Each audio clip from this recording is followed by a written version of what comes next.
cheers for Notoraj Dance Circle. Hip hip. Hip hip. Hip hip.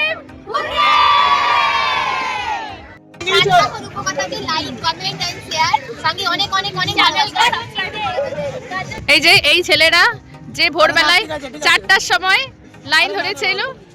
সত্যি কথা বলুন তো, ভিডিও শুরুটা দেখার পর আমার কি আর কিছু বলার থাকে? কমেন্টে অবশ্যই জানাবেন। যেমনটা আপনারা দেখতে পাচ্ছেন, আমাদের নটরাজ ডান্স সার্কেলের 11ই জানুয়ারি বিদ্যাসাগর পার্কে পিকনিক হয়েছিল। আর ওই যে আমাদের দেখে যে হাত দেখাচ্ছিল তিনি হলেন আপ্পুদা। আপ্পুদারও তার স্টুডেন্টদের নিয়ে পিকনিক ছিল ওখানে। প্রথমেই আমরা আমাদের স্পটে পৌঁছে আগে টিফিনটা করে ফেলি। টিফিনে ছিল চা, ডিম, কলা, কেক, আর যারা ভেজিটেরিয়ান তাদের ডিমের বদলে ছিল চিড়ে ভাজা এবং ছিল মুড়ি বেগুনি। তখনও সমস্ত স্টুডেন্ট এসে উপস্থিত হয়নি। সবাই প্রথমে পৌঁছে আগে টিফিনটা করে নিচ্ছিল, কারণ তারপরে আমরা কিছু গেমসের অ্যারেঞ্জমেন্ট করেছিলাম, সেগুলো খেলা হবে। তাই জন্য একদম ছোট থেকে বড় সবাইকে নিয়েই আমাদের এই পিকনিক হয়। তবে সবাইকে একসাথে পিকনিকে পাওয়া দুর্বিষহ ব্যাপার। সমস্ত ডেটে কারো না কারো কিছু একটা বাধা হচ্ছেই। তো যাই হোক, এদিকে আমাকে একটু দেখিয়েও দিলাম, আর একদিকে চলছিল জোর কদমে রান্নাবান্না। তবে এই মানুষগুলোকে ছাড়া এই বছরের পিকনিক করা অসম্ভব ছিল আমার জন্য। আমাকে কোনো হেডেকই নিতে হয়নি, সমস্ত দায়িত্ব আমি চোখ বন্ধ করে ওদের ওপরেই ছেড়ে দিয়েছিলাম।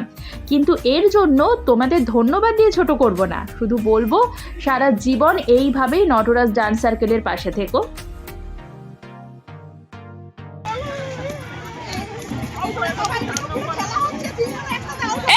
ছোড়া নয়, অদ্রি ধরুন।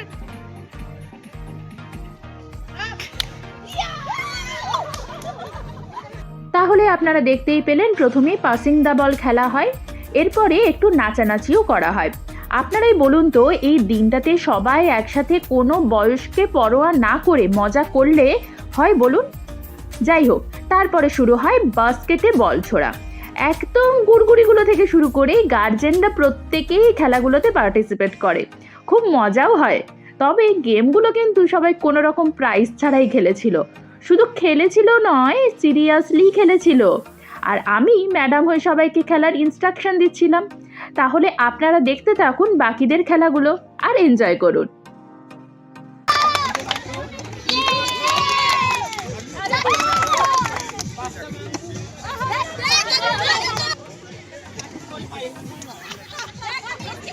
যা ঢুকে বেরিয়ে গেছে।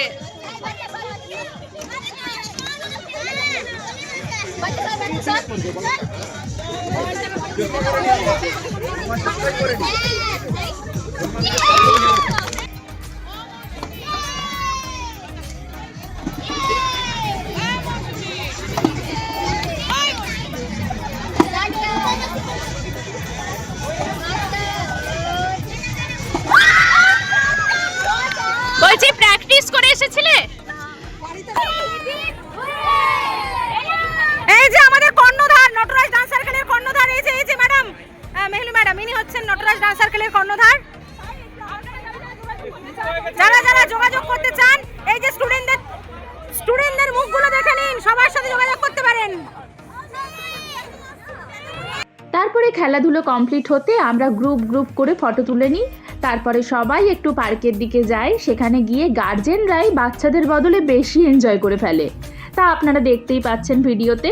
এরপরে শুরু হয় খাওয়া দাওয়ার পর্ব।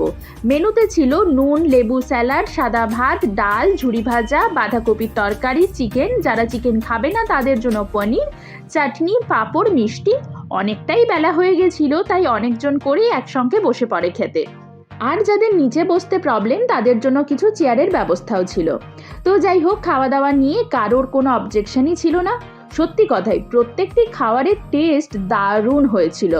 খাওয়া দাওয়া শেষের পরে খুবই মন খারাপের সাথে দিনটা শেষ হয়। এতদিন ধরে এত প্ল্যানিং করে সারাদিন দারুণভাবে এনজয় হওয়ার পর মনে হলো যেন খুব তাড়াতাড়ি দিনটা শেষ হয়ে গেল। কিন্তু কি আর করা যাবে, ওই যে কথায় আছে না, যে কোনো জিনিসই আস্তে আস্তেই ভালো লাগে, এসে গেলেই যেন হুট করে শেষ হয়ে যায়। তো চলুন, আজকের মতন আমাদের ভিডিওটি এখানেই শেষ করছি। দেখা হবে খুব তাড়াতাড়ি আরও নতুন ভিডিওর সাথে। ওয়েট করুন, অনেকগুলো বিয়ে বাড়ি কিন্তু পরপর আসছে এবং খুব কাছের মানুষের আসছে। তো ততদিন সবাই লাইক, কমেন্ট, শেয়ার ও সাবস্ক্রাইব করে বেল আইকনটিকে প্রেস করে রাখুন। কেমন লাগলো পিকনিক? এই হ্যাঁ খুব সুন্দর, পারিপার্শ্বিক লোকেদের না নিয়েছি ওদের তো থ্যাংক ইউ। সুন্দর, খুব এনজয় করেছি। আমরা খুব টায়ার্ড, প্রচন্ড টায়ার্ড হয়ে গেছি। তো এখানেই শেষ হবে আজকের ভিডিও। আসছে বছর আবার হবে। টাটা টাটা করো। টাটা।